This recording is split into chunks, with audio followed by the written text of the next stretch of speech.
গতকাল শুভেন্দু অধিকারীকে জুতো দেখিয়ে বিক্ষোভের ঘটনায় কি ব্যবস্থা নিয়েছে পুলিশ জানতে সিপিকে চিঠি দিয়েছেন সিইও অর্থাৎ মুখ্য নির্বাচনী আধিকারিক। এদিকে বিরোধী দলনেতা তিনি এই গোটা ঘটনায় প্রধান বিচারপতির দৃষ্টি আকর্ষণ করেছেন এবং প্রধান বিচারপতি মামলা দায়েরের অনুমতি দিয়েছেন। আবার যারা বিক্ষোভ দেখিয়েছিলেন গতকাল তারা আবার শুভেন্দু অধিকারীর বিরুদ্ধে থানায় নালিশ জানিয়েছেন।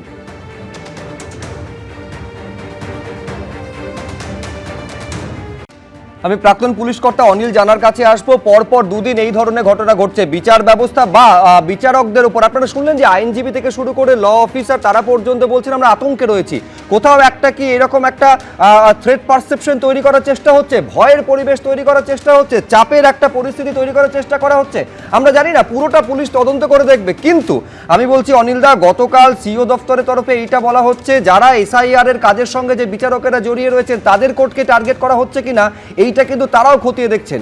আপনার কি মনে হচ্ছে? এটা এখনো সাইবার ক্রাইম দেখে নেবে, ডিটেকশন হয়েও যাবে আশা করি। আমাদের অফিসাররা বা সাইবার ক্রাইমের যথেষ্ট দক্ষ। কিন্তু এগুলাটা যেটা আপনি বললেন এবং আমাদের লার্নেড অ্যাডভোকেট এবং অন্যান্য যারা বললেন ঠিকই বলেছেন, এই ভয়ের পরিবেশটা তৈরি করার জন্য এইটা করা হয়েছে।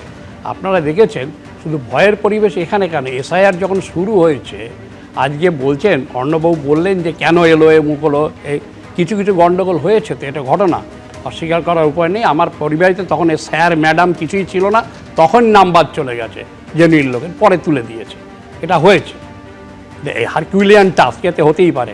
যে রাজ্য নিজের 23টা জেলার একটা পঞ্চায়েত নির্বাচন সুষ্ঠুভাবে করতে পারে না, সিইওকে গিয়ে আনকন্ডিশনাল অ্যাপোলজি চাইতে হাত জোর করে মহামান্য আদালতে, তারা যদি এখন অন্যের সমালোচনা করে সেটা চালুনি হয়ে ছুঁচের বিচার করা হলো। আর এখানে হবে না কেন? আপনি একটা রাজ্যে চিন্তা করুন, কিছু কিছু দুর্নীতি বলুন বা বেনিয়ম করেছেন, যারা এসআইআর প্রসেসে করেছেন তাদের সাসপেন্ড করা হয়েছে। তার জন্য সরকারের প্রধান কি বলছেন, যিনি দণ্ডমুণ্ডের কর্ত্রী তিনি বলছেন আপনাদের প্রমোশন দিয়ে দেবো, কোনো চিন্তা নেই, আমি আছি। এখন তো এরা ইলেকশন চলে যাবে, আমি আছি। ওই ইলেকশন কমিশনের প্রসেসে যারা কাজ, কিন্তু সেই সরকারি এবং সেই প্রশাসনই আলটিমেটলি দেরিতে হলেও 6 মাস পরে হলেও এই ইআরও এবং এই ইআরওদের বিরুদ্ধে এফআইআর করতে বাধ্য হয়েছে 5 জনের বিরুদ্ধে। এইটা তো ইলেকশন কমিশনের ল্যাকুনা আমি বলবো। একবার যখন অর্ডার দিয়েছেন ইলেকশন কমিশনার টিএন সেশন সাহেবকে দেখেছেন, উনি নেই এখন ওনার নাম করতে হচ্ছে। এই জন্য স্বামী বিবেকানন্দের একটা কথা মনে আছে, মনুষ্য জন্ম যখন পেয়েছে এমন কিছু করে যা দাগ রেখে যা। আজকে ইলেকশন কমিশন হিসাবে টিএন সেশন সাহেব তো দাগ রেখে গেছেন। আজকে ক্ষমতাও তো টিএন সেশন সাহেব বললে আজকে 6 মাস ধরে ওয়েট করা। তারপরে এখানকার মাননীয় মুখ্য সচিব গেলেন, তারপরে কি হলো, টালবানা 1 পা করে ইলেকশন কমিশন এগোচ্ছে, 2 পা করে পিছোচ্ছে চাপের কাছে। তার ফলে প্রেশার ট্যাকটিক্স চলছে। এবং যারা এই প্রসেসটা করছিলেন এসআইআর বিএলওরা, এরা তো বারবার বলেছে এটা তো স্যান্ডউইচ অবস্থা এরা এদিকে ইলেকশন কমিশন চাইছে ভালো করে করুন, নাহলে পানিশমেন্ট হবে। সরকার বলছে যারা কর্মচারী যাদের অধীনে কাজ করেন তারা বলছে আমি আছি, কোনো চিন্তা নেই। একেবারে আমি এখানে সুব্রত দত্তর কাছে আসবো, কিন্তু আমি তার আগে দেখাতে চাইছি যে একেবারে সরাসরি কিন্তু কমিশনকে টার্গেট করা ধারাবাহিকভাবে বজায় রেখেছে তৃণমূল কংগ্রেস। যেমন মহুয়া মৈত্র, যিনি তৃণমূল কংগ্রেসের সাংসদ, তিনি রোল অবজারভার অর্থাৎ যিনি রোল অবজারভার সি মুরুগান ছিলেন, তাকে উদ্দেশ্য করে এই ছবি পোস্ট করছেন এবং তিনি বলছেন কুইক গান মুরুগানের পোস্টারে ছবি পোস্ট করে আক্রমণ শানাচ্ছেন। তিনি বলছেন যে প্রিয় নির্বাচন কমিশন, রোল অবজারভার সি মুরুগানকে নিয়ন্ত্রণ করুন। সুপ্রিম কোর্টের নির্দেশ অগ্রাহ্য করে হোয়াটসঅ্যাপে নির্দেশ দিচ্ছেন সি মুরুগান। অনেকগুলি আগ্নেয়াস্ত্র হাতে এই ছবির পোস্টার দিয়ে মহুয়া মৈত্র পোস্ট করছেন।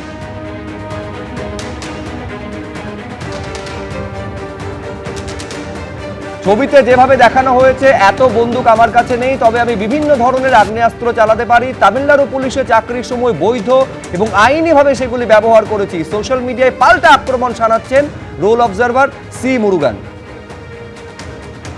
সুব্রতদা, আমাদের রাজ্যের মুখ্যমন্ত্রী বললেন 58 লক্ষ নাম বাদ দিয়ে দিয়েছে।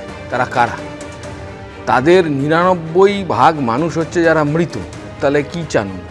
এই মৃত লোকগুলো থাকুক, এটা উনি দাবি করছেন? দেখুন, এইরকম একটা কাজে কিছু মিস্টেক হতে পারে, কিছু জীবিত লোকের নামও বাদ যেতে পারে, কিছু মৃত লোকের নামও থেকে যেতে পারে। সেটা আমাদের বাকিদের সেটা ইন্টারফেয়ার করতে হবে, এইটা প্রথম।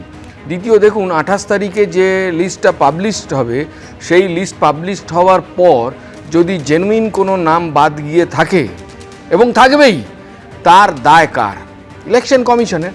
দেখুন 2002-এর নাম আছে, কিন্তু সেই 2002-এর নাম নো ম্যাপিংয়ে চলে গেছে ডেটা নট ফাউন্ডের জন্য। আচ্ছা, ডেটা নট ফাউন্ডের জন্য দায় কার? যে ব্যক্তি ভোটার তার, না নির্বাচন কমিশন ঠিক করে ডেটা প্রকিওর করেনি সে কারণে এইটা ডেটা ম্যাচ করছে না?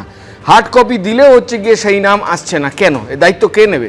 28 তারিখে যে নাম প্রকাশিত হবে, লজিক্যাল ডিসক্রিপেন্সি একটা অন্য ব্যাপার আছে, কিন্তু ডেটা নট ফাউন্ড যাদের 2002-এর নাম আছে কিন্তু ডেটা নট ফাউন্ডের জন্য নো ম্যাপিংয়ে চলে গেছে, সেই নাম যদি বাদ যায় তার সোল রেসপন্সিবিলিটি ইলেকশন কমিশনের।